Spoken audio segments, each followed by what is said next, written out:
Assalamualaikum warahmatullahi wabarakatuh. Perkenalkan, nama saya Celsilia Sri Ramadhani, NIM 203-22336. Saya dari kelas PGMIH. Di sini saya akan melakukan praktikum pesawat sederhana.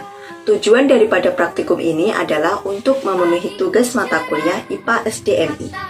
Sebelum memulai praktikum, akan saya jelaskan terlebih dahulu apa itu pesawat sederhana. Jadi, pesawat sederhana adalah alat mekanik yang dapat mengubah arah atau besaran dari suatu gaya. Atau dalam artian lain, suatu alat yang dapat digunakan untuk memudahkan pekerjaan manusia.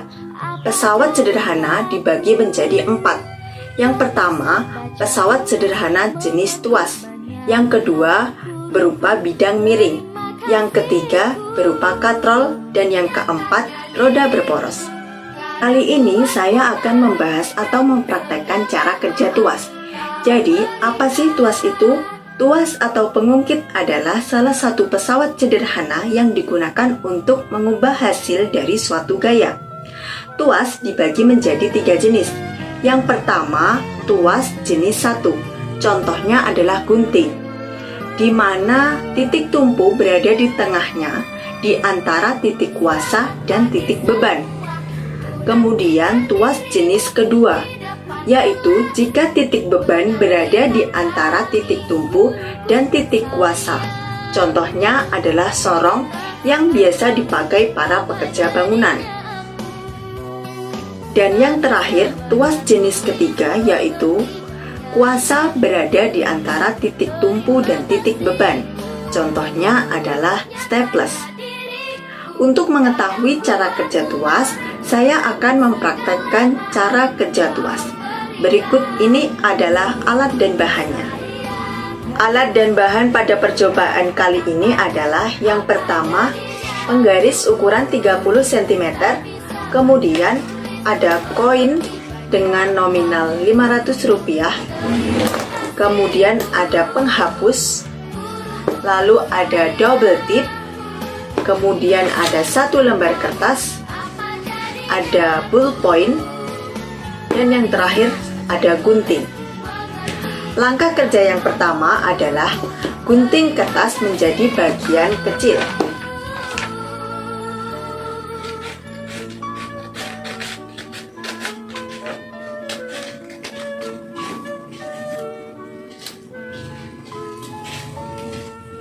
Seperti ini. Kertas kecil ini sebagai penanda pada papan penggaris yang menunjukkan lengan kuasa, titik kuasa, lengan beban, lalu titik beban, dan titik tumpu. Nah, apabila sudah terpotong menjadi bagian kecil, maka kertas kecil tadi ditulisi seperti demikian. Kemudian, kertas ini kita rangkai pada papan penggaris. Kertas tadi sudah digunting dan setelah dibeli double tip, maka dirangkai seperti demikian. Setelah itu, langkah selanjutnya adalah rangkai menjadi titik tumpu berada di titik 15 cm seperti ini. Kemudian, untuk melakukan percobaan yang pertama, yaitu dengan memberikan koin sebagai massa beban dengan massa yang sama diletakkan di ujung titik beban dan di ujung titik kuasa.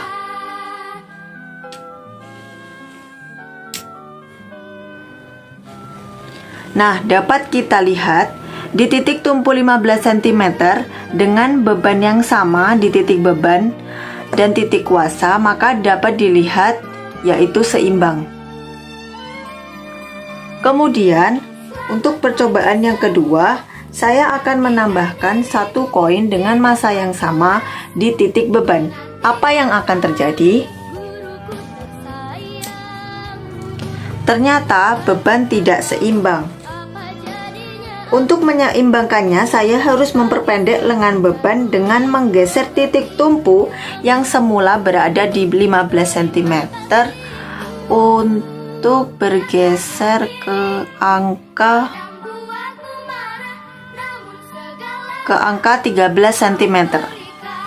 Maka dapat dilihat antara titik beban dan titik kuasa sudah seimbang.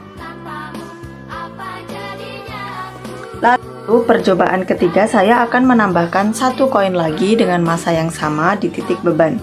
Apa yang akan terjadi? Ternyata juga tidak seimbang.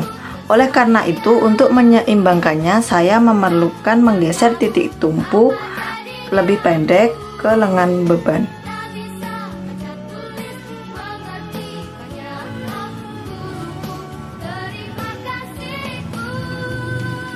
Ternyata agar terjadi keseimbangan, maka titik tumpu yang semula berada di titik 13 bergeser menjadi ke titik 12. Maka dapat diambil kesimpulan pada percobaan pertama masih seimbang karena massa benda sama. Kemudian pada percobaan kedua dan ketiga dapat diambil kesimpulan karena massa bendanya lebih berat di titik beban, maka terjadi tidak seimbang. Jika ingin menyeimbangkannya, maka kita harus memperpendek lengan beban agar seimbang. Begitu juga sebaliknya. Jika kita menambahkan beban pada titik kuasa, maka kita harus memperpendek lengan kuasa agar seimbang. Artinya, jika lebih pendek titik tumpu mendekati titik beban, maka titik kuasa semakin menurun. Dengan artian, kuasa atau tenaga yang kita berikan untuk mengangkat beban akan semakin sedikit, maka semakin ringan.